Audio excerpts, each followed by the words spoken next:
Megan. So in today's video, I'm going to be showing you guys how to make this DIY fidget cube. Not gonna lie, it took me a while to figure out how to do this because I haven't seen anybody do this in this specific way before. But once I figured it out, it was pretty easy to put together. It's really cool because it has all of the functions of a real fidget cube, and I'm not gonna lie, it looks a little bit ratchet, but I think it came out pretty good. I ended up making mine a little bit too big, so if you're gonna make this, definitely make it a little bit smaller. Otherwise, I think this came out super good, and hopefully you guys like this video, and if you do, make sure to give it a thumbs up. And as always, you can follow me on Instagram, Musical.ly, and Tumblr. They're all WeatherMegs. And yeah, without further ado, let's just get into the video. I started out by cutting 6 2" by 2" squares of cardboard, but this ended up being way too big, and I would definitely recommend making them either 1" by 1" or 1½ inches by 1½ inches. For the joystick side, you're going to need a bottle cap, a rubber band, and your square of cardboard. So first you're going to want to poke out 2 holes into the bottle cap with an exacto knife. Then you're going to want to cut your rubber band so that it is just one long strand, and you're going to want to thread it through the 2 holes. Then you're going to want to poke a hole in the center of the cardboard piece, and I covered it with duct tape to decorate it. Then you're going to want to thread both ends of the rubber band through the hole and tie a knot at the end. And then, using a generous amount of hot glue, glue the end of the rubber band down to the back of the cardboard.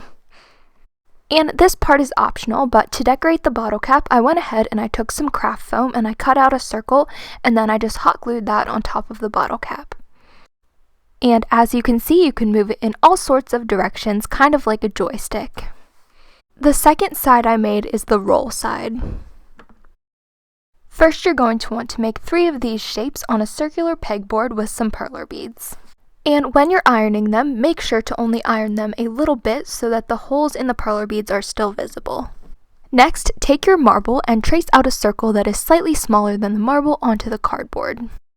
Then draw a rectangle on the top that is a little bit bigger than the width of the perler beads. And cut each shape out with an exacto knife. Use scraps of cardboard and some hot glue to create a box around the circle that you cut out. Place the marble in the box so that it sticks out from the front just a little bit, and hold it up while you cut off any excess cardboard. You'll want the marble to sit fairly snugly in there, but you'll also want to be able to roll it around from the front. Then cover the whole front with duct tape. And I got a little bit sidetracked and forgot to do the top, but definitely do that before you start the next steps. It'll make your life a whole lot easier.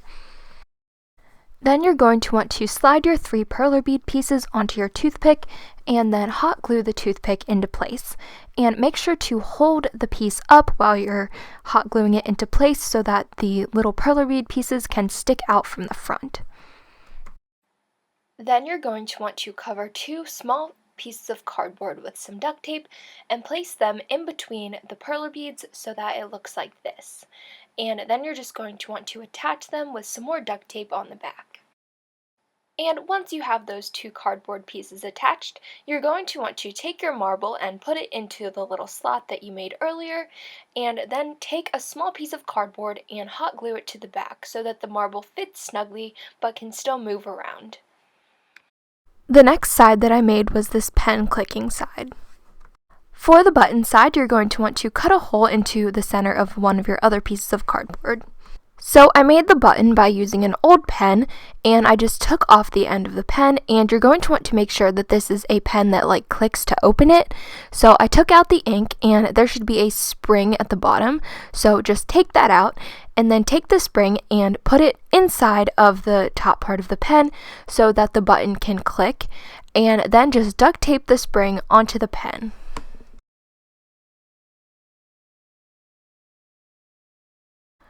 And then you're going to take your pen and put it into the cardboard so that the little clicking part sticks out of the front, and then you're just going to want to hot glue that onto your cardboard. And just ignore these other 2 pens that I had here, because I thought that I was going to be able to fit 3, but really you can only fit 1, so just ignore that. And this is what it should look like when you're done. The next side that I made was this spinning side. For the next side, you're going to want to poke a hole into the center of another piece of cardboard and then cover the whole thing with duct tape. For the spinning mechanism, I took a circular piece of cardboard and I poked a hole in it using a pencil. Then I took a circular piece of foam and I hot glued that on top of the circle. Then I took a toothpick that I had cut the end off and I hot glued it into the hole. Once that had cooled, I went ahead and I poked it through the hole in the piece of cardboard, and then I flipped it over and did the exact same thing on the other side.